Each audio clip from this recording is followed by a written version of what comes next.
দর্শনীয় স্থানগুলোতে পর্যটকের উপচে পড়া ভিড়। হোটেল মোটেল রিসোর্টগুলো কানায় কানায় পরিপূর্ণ। দুর্গাপূজা ও সাপ্তাহিক ছুটি ঘিরে পর্যটকের ঢল নেমেছে পাহাড়কন্যা বান্দরবানে। জেলার মেঘলা, নীলাচল, প্রান্তিক লেক, শৈলপ্রপাত, চিম্বুক, নীলগিরি, তমাতুঙ্গি সহ সবগুলো দর্শনীয় স্থানের একই চিত্র। পরিবার পরিজন নিয়ে চাঁদের গাড়িতে করে এক পাহাড় থেকে আরেক পাহাড়ে ছুটে বেড়াচ্ছেন পর্যটকরা।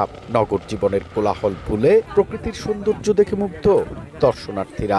কেওক্রাডাঙের ভ্রমণ নিষেধাজ্ঞা প্রত্যাহার করায় ভিড় বেড়েছে কয়েক গুণ। আমরা তো আসলে ছুটি অনেক কম পাই, কিন্তু ওই যে এরকম একটানা এই পূজার ছুটিটার জন্য এখন একটা সুযোগ হয়েছে যে আমরা বান্দরবনে ঘুরতে এসেছি। এই জায়গাটা আসলে এত সুন্দর প্রাকৃতিক ভাবে আপনার আসলে মনে হবে না যে আপনি বাংলাদেশে আছেন। বান্দরবনে এখানে একই সাথে পাহাড়, মেঘ, ঝর্ণা এই সব কিছু দেখতে পেয়ে আমার খুবই ভালো লাগছে। প্রাকৃতিক সৌন্দর্য, প্রাকৃতিক পরিবেশে সবকিছু মিলে এক অনন্য অনুভূতি আর কি।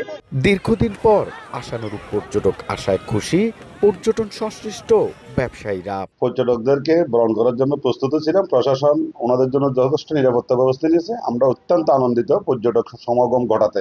এদিকে পর্যটকদের ভ্রমণ নিরাপদ ও আনন্দদায়ক করতে নিরাপত্তা ব্যবস্থা জোরদারের কথা জানায় ট্যুরিস্ট পুলিশ। মেঘলা, নীলাচল, প্রান্তিক লেক, সেখানে আমাদের টহল ডিউটি অব্যাহত আছে এবং পাশাপাশি আমাদের সাদা পোশাকে আমাদের ডিউটি পার্টি আছে। জেলায় প্রত্যক্ষ ও পরোক্ষভাবে ৩০,০০০-এর বেশি মানুষ পর্যটন শিল্পের সঙ্গে জড়িত। এন এ জাকির, সময় সংবাদ, বান্দরবান।